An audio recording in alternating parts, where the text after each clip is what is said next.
حمايه يمين ويسار القوات. احنا شايفين داخلين هون جنب كراجل التحرير باتجاه الاصيله راس حربه. عندنا الطرف اليمين والطرف اليسار.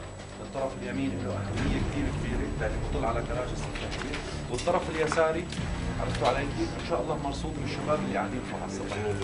يعني القوه تبعنا كثير كبيره، وهن تجرزموا، يعني هن كمسلحين في مدينه حلب انتهوا خالصين، السبب انه هن يعني ما بقى عندهم شيء، القوات السوريه، الجيش العربي السوري سكر عليهم كل شيء، بس يطلع على دوار المرجع بيننا وبينه ساحه الملح فقط.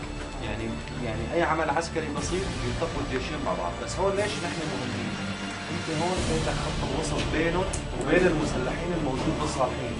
نحن هون لما نثبت بقوه بنرد المؤازره اللي تجي لرفقاتهم الكلاب هنيك، وبنفس الوقت ايش في بيهرب حدا من الصالحين من طرف الجيش بده يجي لعنا، نحن بدنا نصطاده، فهي انت راس حربه هون.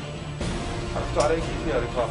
وانتم كلكم ماشيين بالبطوله والبساله، وكل واحد من بيناتكم صلنا سنتين عم نقاتل، وعندكم خبره يعني تفوق كل الناس، وانا ثقتنا فيكم كثير كثير كبيره. يعني ولا تفهم، وان شاء الله الامور تمام، اي شيء بيرجع نحن جاهزين. احلى شباب.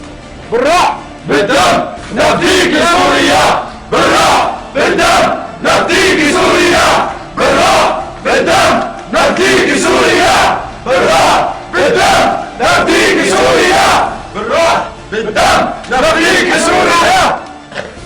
دم الشهداء اللي راحوا بدنا ناخذ بدارهم. دم الشباب محمود ونادر اصغر اثنين في كتائب البعث اقتحموا الفرافره وانتم بتعرفون وقاتلتوا معهم. تطوعوا بكتائب البعث واستشهدوا قبل ما ينطلبوا للخدمه الالزاميه. هدول شباب ابطال الله يرحمهم. بدنا ناخذ بتارهم يا شباب، بدنا ناخذ بتارهم.